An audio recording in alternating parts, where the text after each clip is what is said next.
पंडित जी, मेरे दोनों बेटों के लिए कोई अच्छी सी लड़की दिखाओ। बहन जी ये लो, ये कुछ फोटो हैं, इनमें से जो आपको पसंद आए मुझे बता देना। सुजाता अपने दोनों जवान बेटों के लिए लड़कियां देख रही होती है। उन सभी फोटो में से उसे एक गोरी सुंदर गरीब घर की लड़की बहुत पसंद आती है। ये लड़की तो बहुत सुंदर है।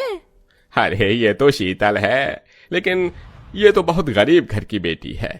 लेकिन बेटी बहुत समझदार सुलझी हुई है, संस्कारी है, अपने घर को बहुत अच्छे से संभाल के रखा है। अगर इससे आपके बेटे की शादी हो जाती है तो ये अच्छे से घर को संभाल लेगी। लेकिन मैं तो सोच रही थी कि मेरी बहू अच्छे घराने से होनी चाहिए, अमीर होनी चाहिए। उसके पैसे से हमारी सारी परेशानियां ही खत्म हो जाएंगी। पंडित ये सुनने के बाद सुजाता को कनिका की फोटो दिखाता है। बहन जी ये लड़की काली है लेकिन बहुत अमीर है। इसके रंग रूप को मत देखिए, लड़की अच्छी है और साथ में बहुत मालदार है, खूब सारा दहेज धन दौलत लेकर आएगी। मैं तो कहता हूँ एक संस्कारी और एक पैसे वाली लड़की से अपने बेटों की शादी करवा दीजिए। ये आइडिया तो अच्छा है। ठीक है पंडित जी, आप इन दोनों लड़कियों से मेरे बेटों की शादी की बात आगे बढ़ाइए। सुजाता की बात सुनकर पंडित वहां से चले जाते हैं, जिसके बाद बहुत जल्द पंडित सुजाता के दोनों बेटों का रिश्ता उन दोनों लड़कियों से करवा देता है और बहुत ही जल्द शादी की तारीख भी निकल आती है, जिसके चलते सुजाता बहुत धूमधाम से अपने होने वाली बहू के घर पर बारात लेकर जाती है और उनसे शादी करवाकर अपने घर पर नई बहू लेकर आती है।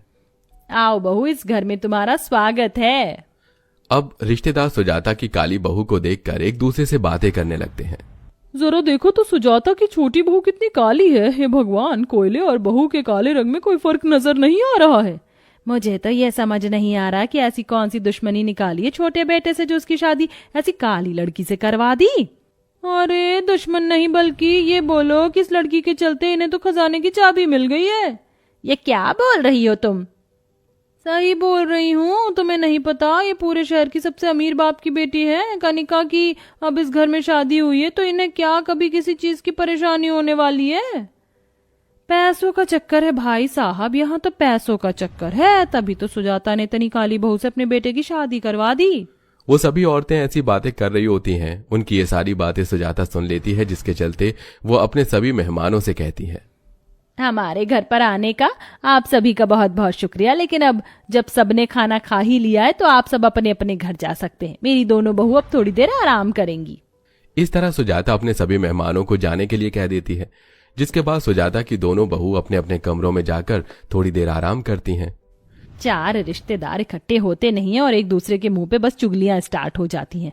अरे पता नहीं क्यों ये रिश्तेदार ऐसी उल्टी सीधी बातें करते, तभी मुझे रिश्तेदारों से बहुत नफरत है। खैर छोड़ो, थोड़ी देर में भी आराम कर लेती हूँ। शादी के चलते बहुत ज्यादा थक गई हूँ। आज शाम को अपनी बहू की पहली रसोई की रस्म करवाऊंगी।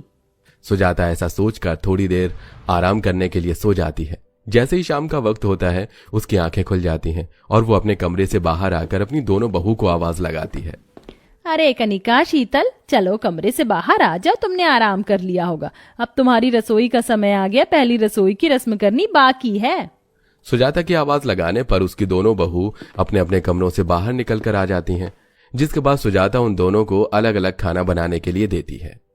देखो शीतल, तुम मीठे में खीर बना लेना और कनिका तुम मीठे में गाजर का हलवा बना देना। आर यू स्टूपिड माँ जी? ये रसोई की रस्म में गाजर का हलवा कौन बनाता है? मैं साधारण हलवा बना देती हूँ ना। गाजर का हलवा बनाने में ना बहुत मेहनत लगती है।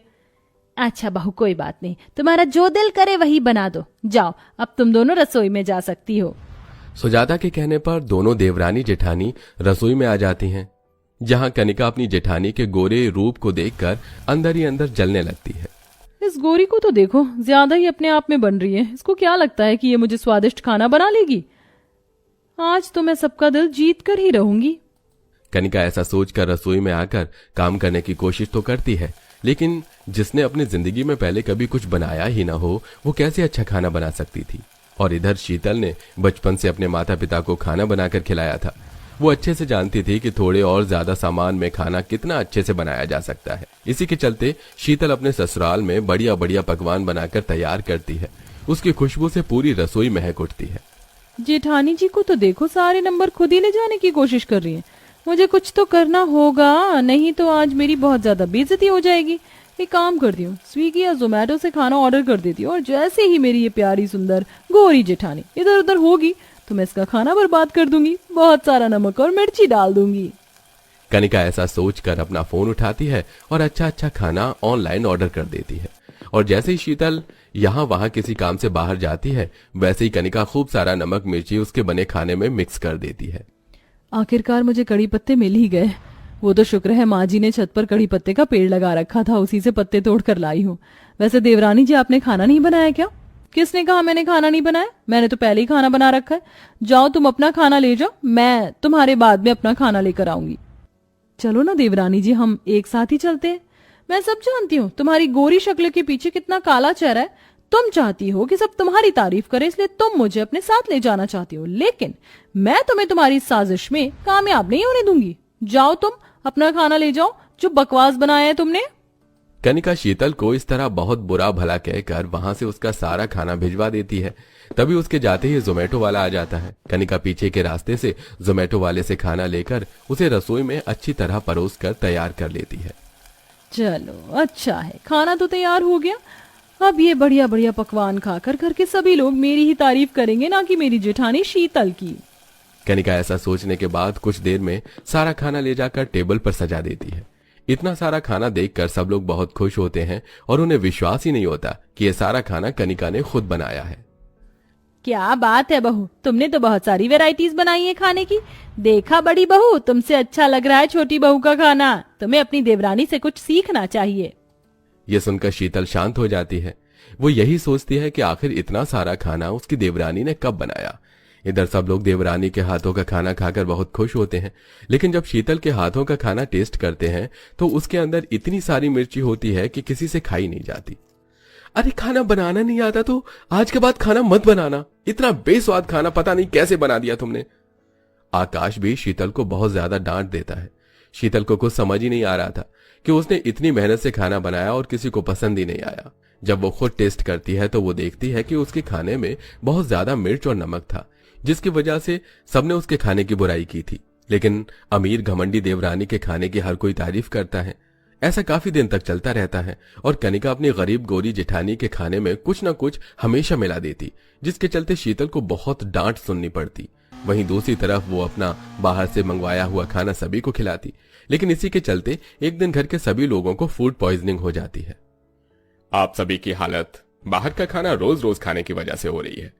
आप लोगों को अपना बाहर का खाना छोड़ना पड़ेगा, नहीं तो ये फूड पॉइजनिंग जल्दी ठीक नहीं होगी। लेकिन हम लोग तो बाहर का खाना ही नहीं खाते। जो हमारी अमीर बहू अपने हाथ से बनाती है वही हम खाते हैं। तभी वहां पर गोरी गरीब जेठानी आकर अपनी सास से कहती है, नहीं माँ जी, आप रोजाना बाहर का ही खाना खाती हो, जो कनिका रोजाना बाहर से ऑर्डर करके मंगवाती है, इसलिए आपको ये फूड पॉइजनिंग हुई है। ये देखो, मुझे कनिका के कमरे से ये बिल मिले।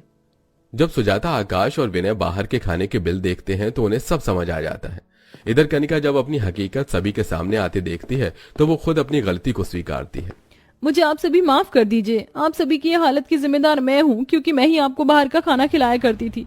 मेरे को खाना बनाना ही नहीं आता और ना मैं कभी सीख पाई। ऊपर से मैं अपनी बेइज्जती होने नहीं देना चाहती थी, जिसके चलते मैं रोजाना बाहर से खाना मंगवाना शुरू कर चुकी थी। लेकिन आज के बाद अब मैं ऐसी गलती दोबारा कभी नहीं करूंगी और आप लोगों को कोई तकलीफ नहीं होने दूंगी। इस तरह कनिका अपनी गलती स्वीकृत करती है, जिसके बाद शीतल, सुजाता, आकाश, विनय सब उसे माफ कर देते हैं।